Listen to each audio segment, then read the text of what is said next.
तो जय हिंद। आज की डिफेंस अपडेट वीडियो में तो अभी फिलहाल दुनिया के जो सुपर पावर कंट्रीज हैं उनमें बेहतर से बेहतर और अच्छे से अच्छा फाइटर जेट बनाने की रेस चालू है। तो इन सभी फाइटर जेट के बारे में वन बाय वन डिस्कशन करेंगे 5वीं पीढ़ी के। इसके अलावा भारत का जो 5th generation fighter jet programme यानी कि AMC के बारे में भी डिस्कशन करने वाले हैं। इसके अलावा फ्यूचर में अगर भारत को किसी भी 5th जनरेशन फाइटर जेट को सिलेक्ट करना पड़ता है भारतीय वायुसेना के लिए तो कौन सा बेस्ट ऑप्शन साबित हो सकता है। तो इन सभी पॉइंट के बारे में वन बाय वन डिटेल से डिस्कशन करने वाला हूँ। तो आप मेरे डिफेंस चैनल पे नए हैं तो डिफेंस चैनल को सब्सक्राइब करें, बेल आइकन दबाना ना भूलें और अगर आपको मेरा वीडियो अच्छा लगे तो वीडियो को लाइक ज़रूर कर देगा और कमेंट सेक्शन में जय हिंद जय भारत लिखना ना भूलें। तो आज की डिफेंस अपडेट वीडियो शुरू करते हैं। तो पूरी दुनिया में पहला 5th जनरेशन फाइटर जेट अपने वायुसेना में इंडक्ट करने वाला देश था अमेरिका और उनका जो पहला फाइटर जेट था वो था F-22 रैप्टर। तो जो F-22 रैप्टर है वो अभी फिलहाल भी दुनिया का सबसे खतरनाक फाइटर जेट बना हुआ है। तो शुरुआत में F-22 रैप्टर को एयर डोमिनेंस के लिए डेवलप किया गया था, पर F-22 रैप्टर की सबसे बड़ी माइनस पॉइंट थी उसमें इंफ्रारेड सर्च ना होना, क्योंकि अगर कोई फाइटर जेट उसके बहुत ही ज़्यादा नज़दीक आ जाता है तो इंफ्रारेड ना होने की वजह से उसको पकड़ पाना बहुत ही ज़्यादा मुश्किल है। इसके अलावा जो रशियन फाइटर जेट्स है उनकी मैन्यूवरेबिलिटी 3D थ्रस्ट वेक्टरिंग की वजह से बहुत ही ज़्यादा है। तो शुरुआत में F-22 रैप्टर को एयर डोमिनेंस के लिए ही बनाया गया था और उसको दुश्मन देश की टेरिटरी में घुस के एयरफोर्स को तबाह करने के लिए ही स्पेशलाइज बनाया गया था और उसका जो इंटरनल वेपन वे है उसमें भी specially air to air missile को ही कैरी किया जा सकता है। F-22 रैप्टर इतना खास था कि अमेरिका ने अपने किसी अलाइ कंट्री को तक नहीं बेचा। तो F-22 रैप्टर की प्राइस बहुत ही ज़्यादा है, पर इस प्राइस से भी ज़्यादा जापान और इजराइल पे करने को तैयार थे, पर अमेरिका ने F-22 रैप्टर को जापान को भी नहीं और इजराइल को भी नहीं बेचा। इसके अलावा एक नई तरह का फाइटर जेट यानी कि F-35 को डेवलप किया। अमेरिका के द्वारा डेवलप किया गया F-22 रैप्टर एक बहुत ही बेहतरीन फाइटर जेट है, पर प्राइस और कई इशू को लेकर F-22 रैप्टर को लिमिटेड नंबर में ही बनाया गया और अभी फिलहाल अमेरिका ने अपना 6th जनरेशन फाइटर जेट को भी डेवलप कर लिया है, जिसको बहुत ही जल्द अमेरिका अपनी वायुसेना में शामिल कर सकता है। तो अब हम अमेरिका का 5th जनरेशन फाइटर जेट यानी कि F-35 के बारे में डिस्कशन कर लेते हैं। तो F-35 single engine multi role 5th generation fighter jet है। तो अमेरिका ने F-22 रैप्टर को तो किसी भी देश को नहीं बेचा, पर इसने बेचने के लिए F-35 को डेवलप किया। तो F-35 को अमेरिका ने बहुत सारी कंट्री को भी बेचा है। तो जो F-35 है वो अमेरिकी F-22 रैप्टर को तो टक्कर नहीं दे सकता, पर दुनिया के बाकी किसी भी फाइटर जेट को पछाड़ सकता है। इसके अलावा F-35 में कई माइनस पॉइंट भी है। दिन ब दिन F-35 में नए नए इशू भी देखने को मिल रहे हैं।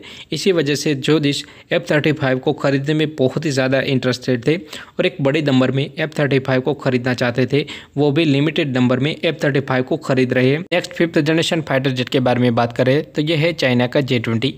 तो चाइना इसको बहुत ही बड़ा चढ़ा के दिखाता है कि चाइना का J-20 अमेरिकी F-22 और F-35 को भी बड़ी आसानी से पछाड़ सकता है, पर असलियत इससे बहुत ही ज़्यादा अलग है, क्योंकि J-20 में बहुत सारी खामियां हैं। किसी भी 5th जनरेशन फाइटर जेट में जितने ज़्यादा मूविंग पार्ट होंगे उतने ही ज़्यादा उसका RCS होगा, यानी कि चाइना के J-20 में कनार्ड लगे होने की वजह से उसकी मैन्यूवरेबिलिटी तो इंक्रीज होगी पर उसका RCS भी बढ़ जाएगा।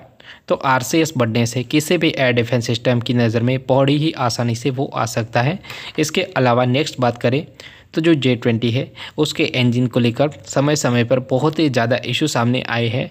तो उसका जो इंजन है वो उतना ज़्यादा पावरफुल नहीं है। चाइना ने मेड इन चाइना इंजन को भी इस फाइटर जेट में इंट्रोड्यूस किया है, पर उसकी परफॉर्मेंस में कुछ ज़्यादा बेहतर नहीं है। तो इसी वजह से जो चाइना का J-20 फाइटर जेट है तो लो RCS के बजाय हाई RCS, इसके अलावा इंजन की अंडररेटेड परफॉर्मेंस की वजह से एक 4.5 से थोड़ा सा एडवांस फाइटर जेट कंसीडर किया जाता है। तो अब नेक्स्ट फाइटर जेट के बारे में बात करें तो वो है रशिया का Su-57 फैलन। तो रशिया यूक्रेन वॉर से पहले Su-57 फैलन की बहुत ही ज़्यादा आलोचना हुई, क्योंकि उसमें पुराना इंजन लगा हुआ था। इसके अलावा इसका जो RCS है वो भी बाकी की 5th जनरेशन फाइटर जेट से ज़्यादा था, पर इस रशिया यूक्रेन वॉर में Su-57 परफॉर्मेंस से जो वेस्टर्न कंट्रियाँ थी वो भी हैरान परेशान है कि इसका RCS ज़्यादा होने के बावजूद भी रडार की पकड़ में बड़ी ही आसानी से नहीं आ रहा। इसके अलावा पुराना इंजन होने के बावजूद भी इसकी जो मैन्यूवरेबिलिटी है वो बहुत ही ज़्यादा है। रशिया ट्राई कर रहा है कि जल्द से जल्द नया इजडेलिया इंजन इस फाइटर जेट में लग जाए, जिसकी वजह से इस फाइटर जेट की जो परफॉर्मेंस है वो बहुत ही ज़्यादा बेहतर हो जाएगी। तो अब हम अपने मेन टॉपिक के बारे में डिस्कशन कर लेते हैं कि अगर भारत को एक 5th जनरेशन फाइटर जेट का ऑफर मिलता है तो भारत कौन सा फाइटर जेट सिलेक्ट करना बेहतर रहेगा।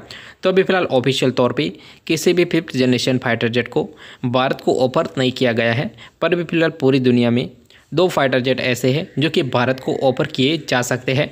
तो पहला है रशिया का Su-57 फैलन और दूसरा है अमेरिका का F-35। तो सबसे पहले अमेरिका के F-35 के बारे में बात कर लेते हैं। भारत किसी भी अमेरिकी फाइटर जेट को सिलेक्ट करता है तो भारत अपनी और रशियन मेड मिसाइल को इन फाइटर जेट में इंस्टॉल नहीं कर पाएगा। इसके अलावा जो F-35 का मेंटेनेंस कॉस्ट है वो भी ज़्यादा है और F-35 में दिन प्रतिदिन नए नए बग्स और ग्लिचेस भी सामने देखने को मिल रहे हैं। इसके चांसेस बहुत ही ज़्यादा कम है कि भारत अमेरिकी F-35 की ओर जाए। इसके अलावा रशियन Su-57 फैलन के बारे में बात करें तो रशिया और भारत पहले जॉइंटली FGFA प्रोग्राम में शामिल थे। रशिया के द्वारा बार बार पैसों की फंडिंग, इसके अलावा इस फाइटर जेट के रडार क्रॉस सेक्शन ज़्यादा होने की वजह से भारत ने इस प्रोग्राम से अपना रास्ता बाहर कर लिया। आज का डिफेंस अपडेट वीडियो यही तक रखते हैं और भारत के स्वदेशी फाइटर जेट यानी कि AMC के बारे में डिस्कशन हम अपने अगले वीडियो यानी कि नेक्स्ट पार्ट में करेंगे। तो अगर आपको मेरा इन्फॉर्मेटिव वीडियो अच्छा लगे तो please subscribe my channel and thank you for watching.